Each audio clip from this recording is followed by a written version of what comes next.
All right. We have in Sefer Bereshit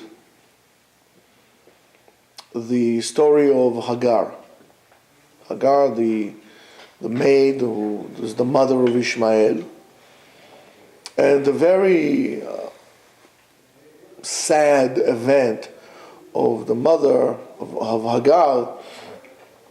And by all means, this does not come to judge her, because you can't judge a person until you stay in this place. However, the story goes that they were in the desert and they were thirsty, and the boy is dying, Ishmael is dying,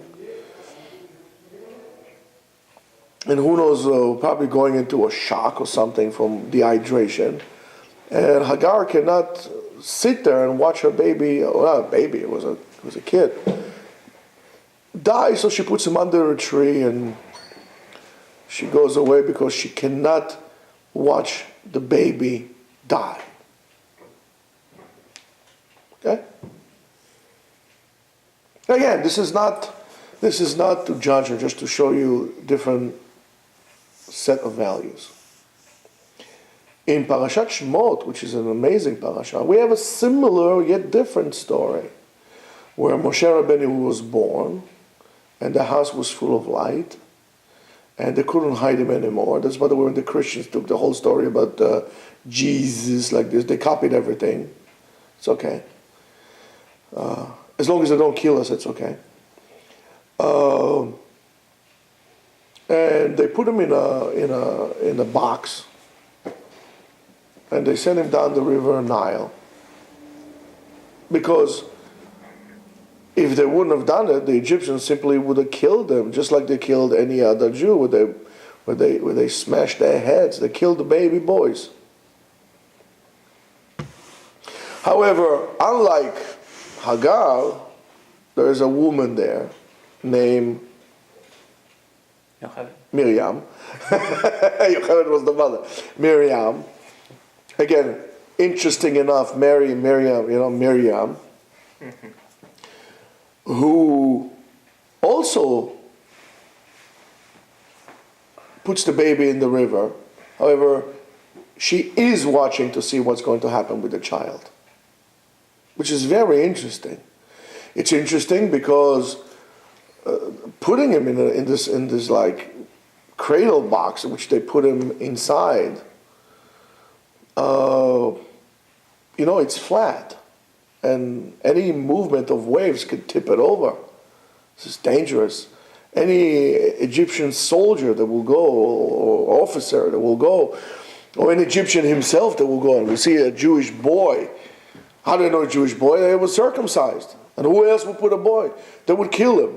The danger is great, and yet she does not leave him alone. She watches him as he's drifting down the river. And even when the daughter of Paro, Miriam, Batya, comes and she pulls the baby out. She pulls Moshe Rabbeinu out. Miriam right away goes. She doesn't say, okay, all right, somebody took him, it's okay. She goes right away. She says, would you like me to get you a Jewish nursing mother, a Ivriim, a Jewish mother, nursing mother to nurse the baby? Miriam right away says, this boy is Jewish. Miriam, of course, she goes right away and she brings who? She brings Yocheved, his mother, Moshe's mother. We all know that there were the two